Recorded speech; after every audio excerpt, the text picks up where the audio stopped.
So while the Prairie Wolf rolling hull house van isn't particularly fleet of foot, it is nice that the upgrades, modifications, and progression on it are moving along pretty well. It's kind of falling into the same pattern that most RTR purchases I make end up going, which is they end up taking more work than the kits that I buy, because when you build a kit, you can just build it, and if you see something that's wrong or perceive something that might be wrong, you can address it. The cat in the background, which will be featured in some of these early shots, that's Gigi. She's our local murderer of all things small. She's about 11. Anyway, I think from here on, I'm probably just gonna call it the Vanimal, as was suggested in one of the comments, because that name is, it's almost too perfect. I mean, I do like rolling hull house van, but that's a bit of a mouthful. There's the Gage again. You see, at this time of day, we still have that morning light. She hadn't gotten to eat yet for the second time, so she figures the best way to motivate me to do so is to follow me around. Well, the joke's on her. She didn't eat until lunchtime. So obviously, this is revision 2 of the rolling hull house van, and it is improved. It is much improved. As I have mentioned more than once in the past, I am a terrible documentarian, so what you see is how it is, but how it got here, I'm just going to have to explain, because I mean, why would I record that? I just get into it, and then I'm into it. Perhaps most notably, tires are Class 1 Landmines on Injora wheels that when I saw them I said, those absolutely must go on a van. What else? Okay, servo on axle, which was really easy to do once I found out that that's an option part, but I couldn't find anywhere to order it, so I made it. But look at I mean, if that's not a sexy steering link angle, I don't know what is. Also replaced the main steering link to pull the wheels a little bit closer together. And for the front bumper, what I finally arrived at was, this is the bumper dropper that intended to take the front bumper and push it out and down to clear the body.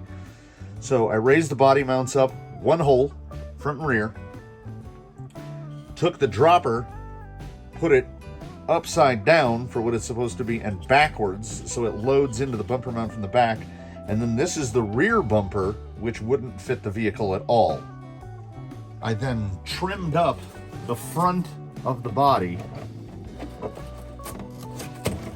so that the bumper would sit in the position of an OE bumper.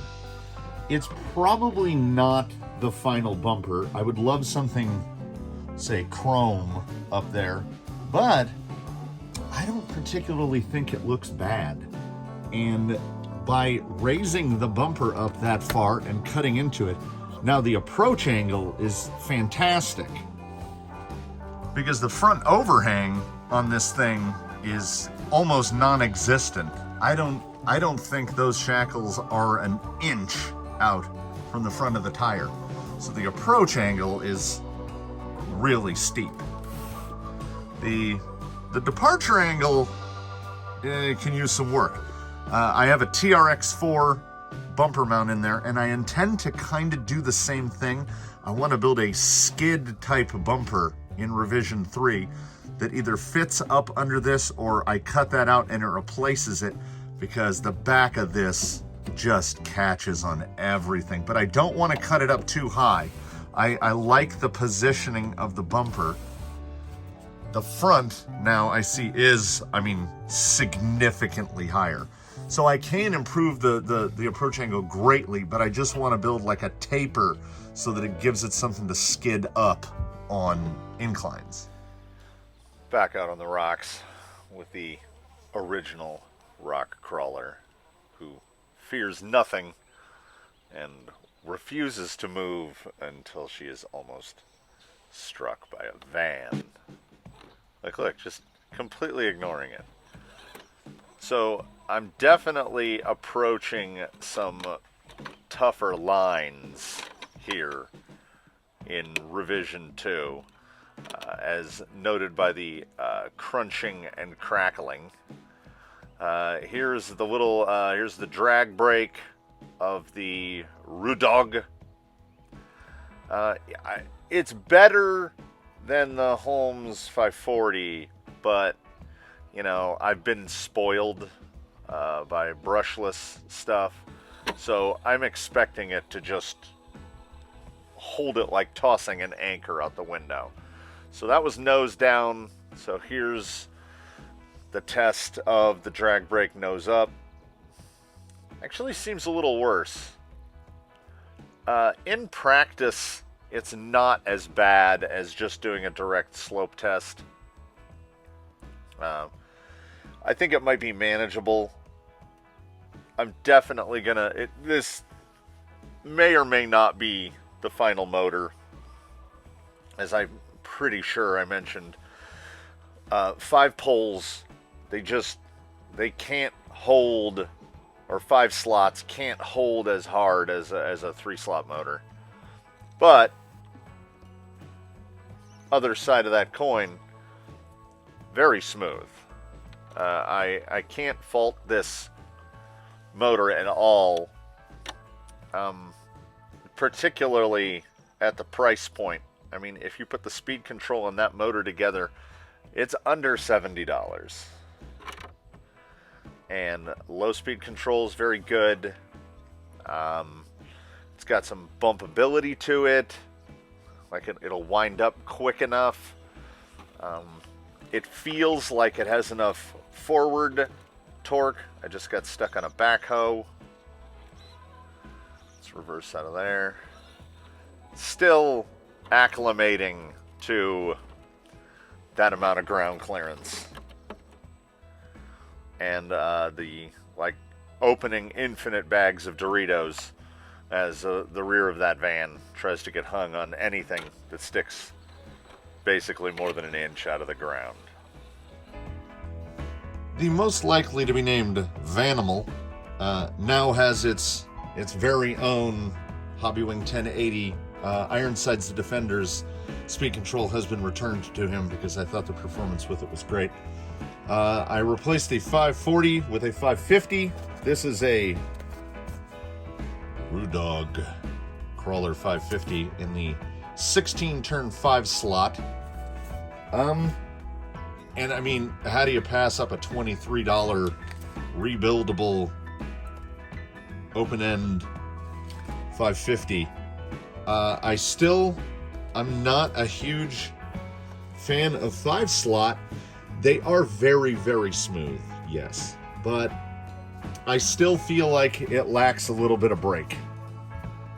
Beyond that, this is another project build where I have to give a shout out to channel subscriber Tyler Durden, because this is more bits from the element box. In that element box was some energy pieces, a rear brace for element, so that fit in, and that widened the rear end out, and I feel like it added some stability to the rear end. This is Daphne, the TRX4 Sports original rear bumper mount before its bumper was deleted. And then up here we've got the battery tray mount, again for element from Energy, and this one has been cut down quite a bit.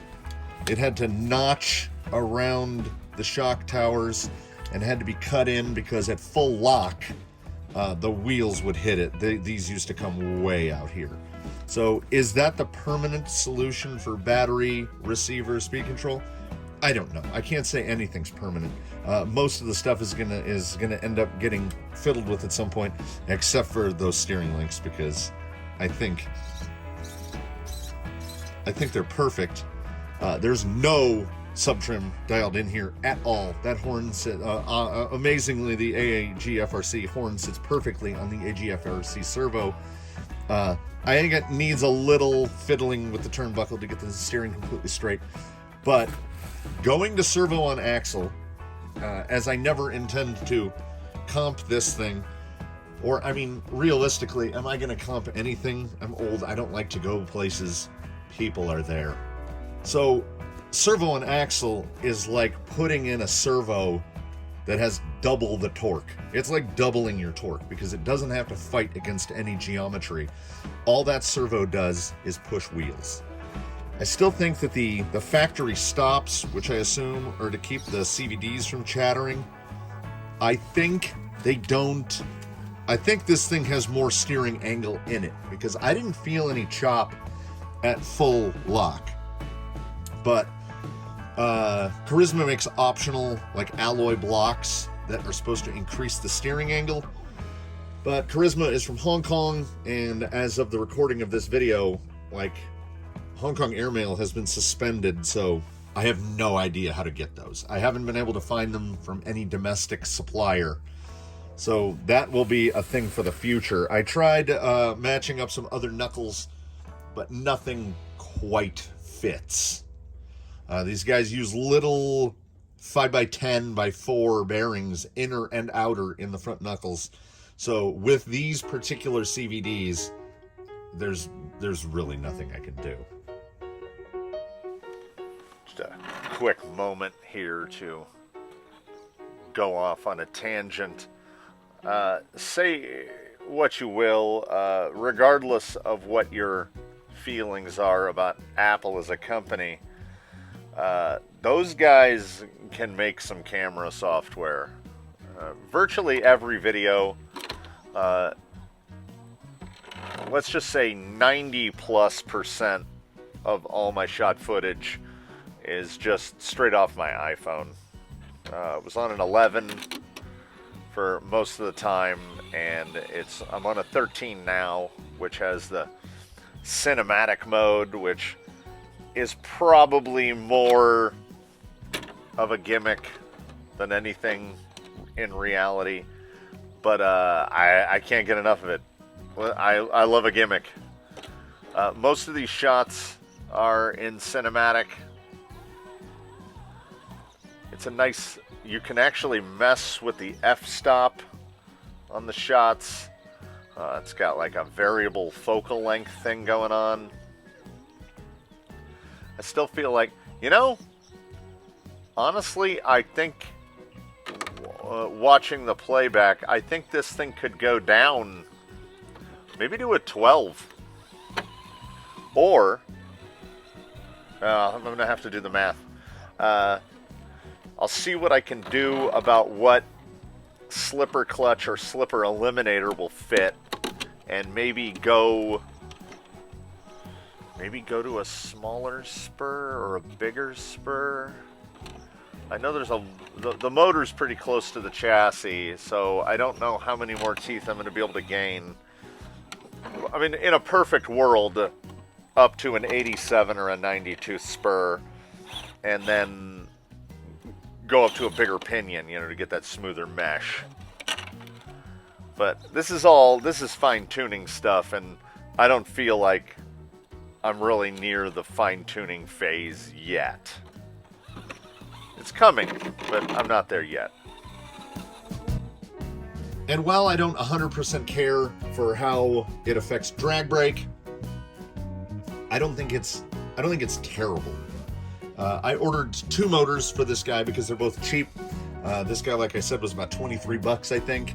I also got a Holmes 27-turn Trailmaster Sport 550, and then the Postal Service sent it Like last time it updated, it was in Detroit. So that's not the direction it should have moved when it shipped. But anyway, here we are. So with the 550 in it, and this is still 1483, I believe that's an 83 tooth spur. The smoothness is definitely there.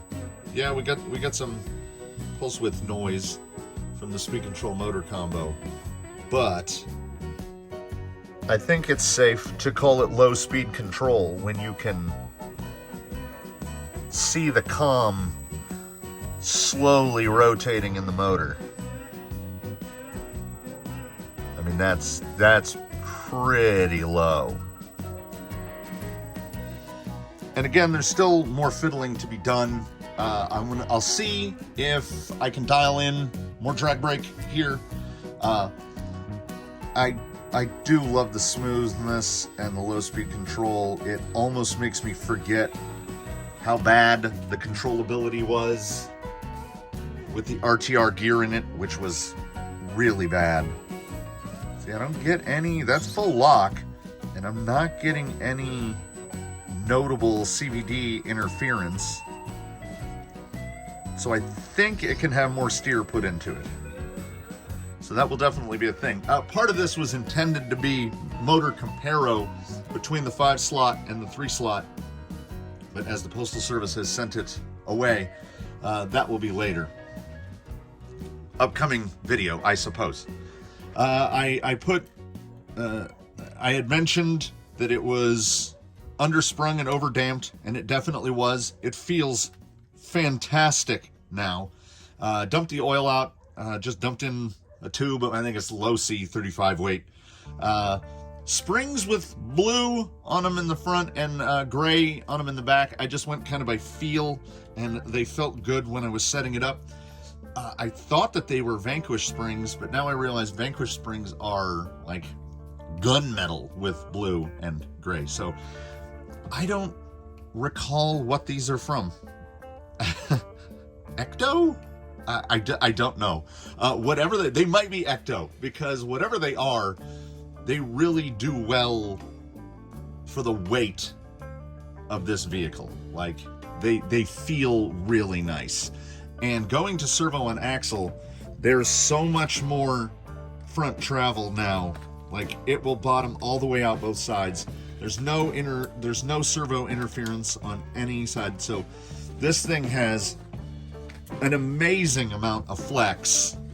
I haven't measured it or anything, but like it's got a lot for how, but I guess I just magically landed upon the oil spring combo because it's so stable.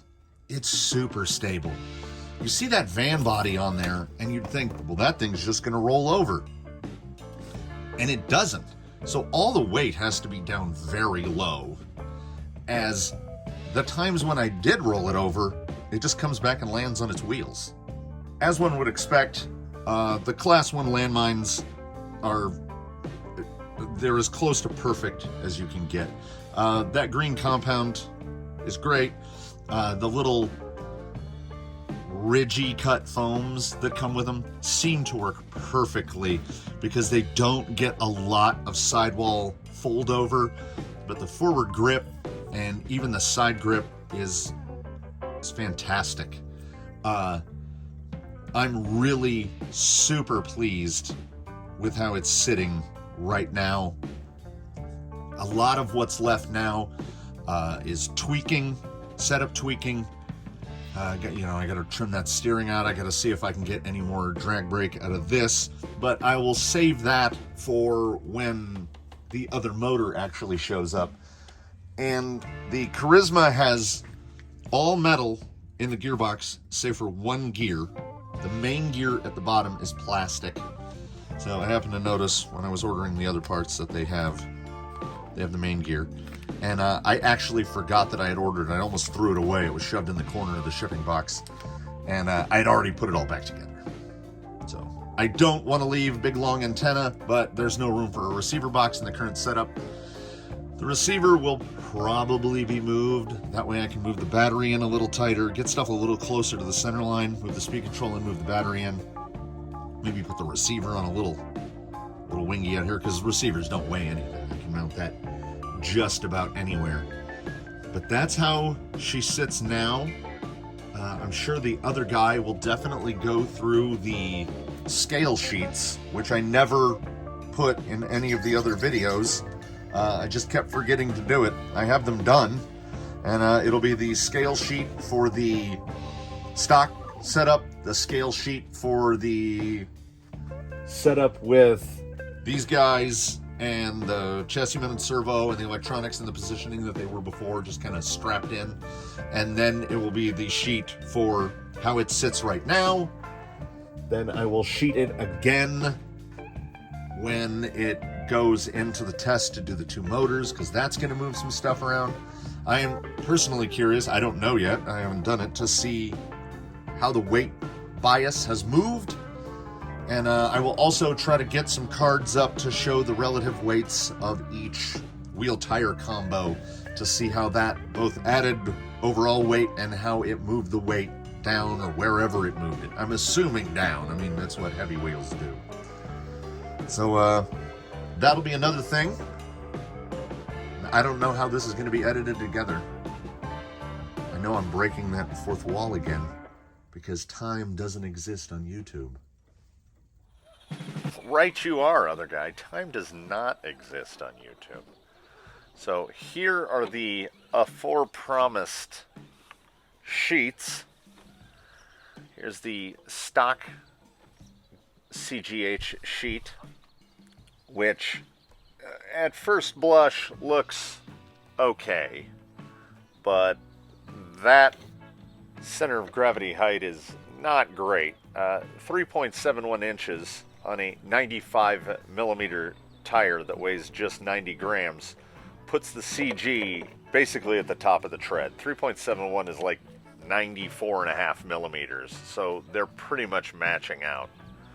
So we'll move on to the revision 1 with the changes that were made there, and probably mostly the weight of the wheels, but enough to move the CG down appreciably, especially considering that the tire got much taller. So the tire got taller, the CG went down, and the cross weight got significantly better. And I've noticed in wheeling these that cross weight, it makes a big difference. And the revision 1 tires were, of course, the faux KLRs on Injora beadlocks, which almost doubled the weight from the OE tire. So you had height and more weight, which both can improve. I mean, the weight is better. The height is better in that now we don't get caught on stuff anymore. Or at least not as much. So here's the sheet for revision 2 as it sits on the rocks here. Biggest change is the weight distribution. Yes, the CGH went up from 3.55 to 3.62, but 0.07 inches is 1.8 millimeters. I honestly think I can live with a CGH moving up about the thickness of the lead in a wood pencil. I mean, I can tinker with it. And sometimes vanity kills, because the KLRs on the Steelies compared to the landmines on the alloys that I absolutely had to have, I lost some weight there. I don't generally like to lose low weight. Rolling away. But sometimes it happens. We make... Sometimes you got to make a sacrifice, because damn, do I love those wheels. I mean, it's a van, and it's on some nice gunmetal 6-spoke alloys. What more could you ask for? I think there will certainly be setup tinkering, but also tinkering in the mounting of pretty much all the electronics. So I don't feel like the mounting that's in revision 2 could possibly have moved the CG up from where it was before, because before it was just stuff strapped and taped down to a battery tray designed to hold a 6L NIM pack. Oh, I actually read the little yellow tag on the included charger, which is a 1 amp. No, that can't be right. Here I am trying to do math. I'm supposed to be recording and I'm doing math. It would take 14 hours to charge a 1400 milliamp battery. So, is that a tenth of an amp? Because if it was 1 amp, it would charge it in like an hour and a half. So 0.1 amps? I mean, I guess that's what you can expect from something that you plug into a USB port. Either way, that's neither here nor there. There we are, crackling up Daphne's line. I feel like that body is probably going to need some reinforcement. Not just reinforcement.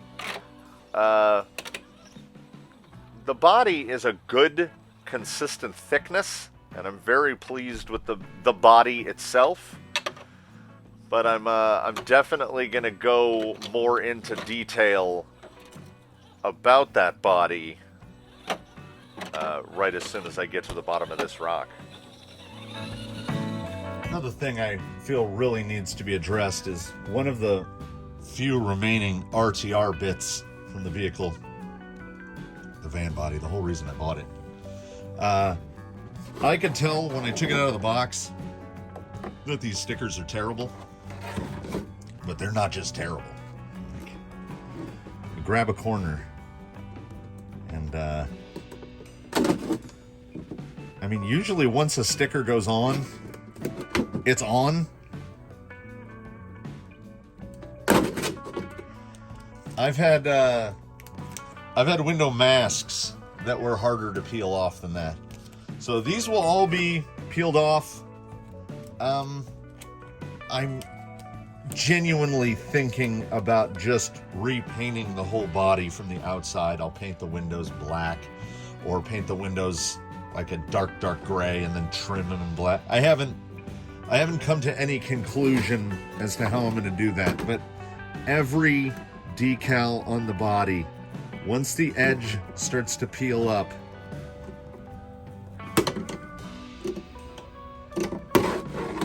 these are some of the easiest to peel off decals I've peeled off in my whole life. I also, in my scale parts bucket, have, I'm pretty sure I've got some door handles and I've got some windshield wipers. I'm going to have to attend to these mirrors because they use the O-ring body clip and they're very loose. So I've got some thicker O-rings. I can get those in there. I don't know exactly. I think I like it better already with that gone. So the next time it runs, there's a fair chance, during the motor test, there's a fair chance it's just going to be a big gray blob with like 2 or 3 decals still on it. Because like even the side indicator decals, all the decals are exactly the same. They just peel straight off. So before they get too marred up from rolls and rock scrapes, I'm probably just going to pull them all off. There's some dings in the side windows. This guy is already, you can see the bubbling there. It's already trying to take itself off. So, RTR stuff, bad. Everything else, platform, excellent. My complaints are next to none. This is all manageable. I genuinely wish, if this had been a kit, I would be hands down just saying go out and buy one. Like, that's how much I've flipped since the first video I recorded on this. It's that good now. To anyone that's been following along the saga of what happens when a 70-foot pine tree falls down in your yard, you start to attack it because you get quotes on what it'll cost, and they're $4,000 to $5,000. And that's to cut it up. That's not to take anything away. That's to do what I've been doing right here, which always brings me back to what I've always said. If you want something done, do it yourself. Yeah. Thanks for watching, everybody.